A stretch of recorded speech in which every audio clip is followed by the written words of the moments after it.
कभी शांत होकर अपने जीवन को देखना, तुम पाओगे कि तुम्हारे जीवन का सबसे बड़ा डर गरीबी नहीं है, असफलता नहीं है, यहाँ तक कि मृत्यु भी नहीं है। तुम्हारा सबसे बड़ा डर है अकेले रह जाना, क्योंकि बचपन से ही तुम्हें सिखाया गया है तुम्हारी खुशी किसी और के साथ जुड़ी है।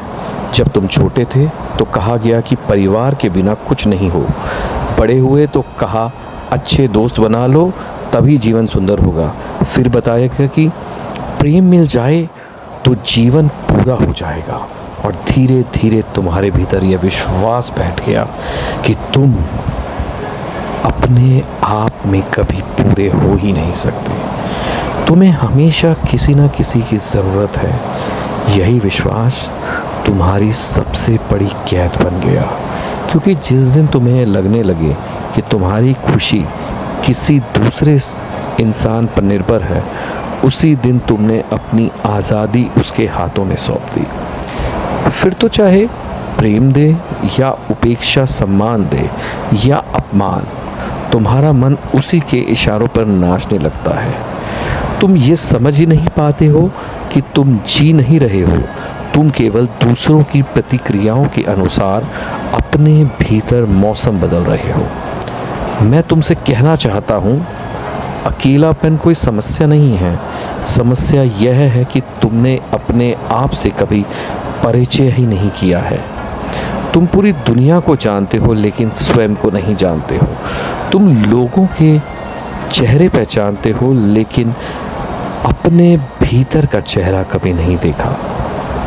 जब भी तुम कुछ पल अकेले रहने का अवसर मिलता है, तुम तुरंत अपने चारों ओर शोर पैदा कर लेते हो।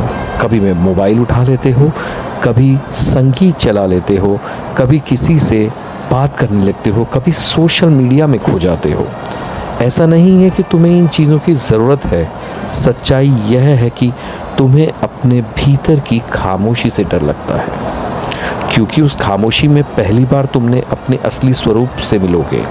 वहाँ तुम्हें जो इंसान दिखाई देगा जो सालों से दूसरों को खुश करने की कोशिश करते करते खुद ही भूल चुका है।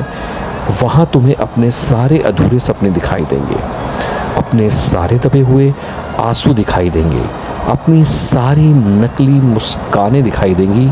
इसलिए मन तुम्हें कभी शांत रहने देता, जो हर समय तुम्हें किसी न किसी व्यस्तता में उलझाए रखना चाहता है, क्योंकि उसे पता है जिस दिन तुम सचमुच अपने भीतर उतर गए, उस दिन उसका खेल खत्म हो जाएगा। तो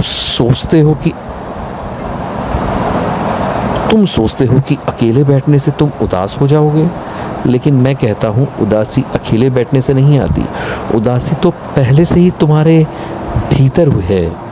फ़र्क सिर्फ इतना है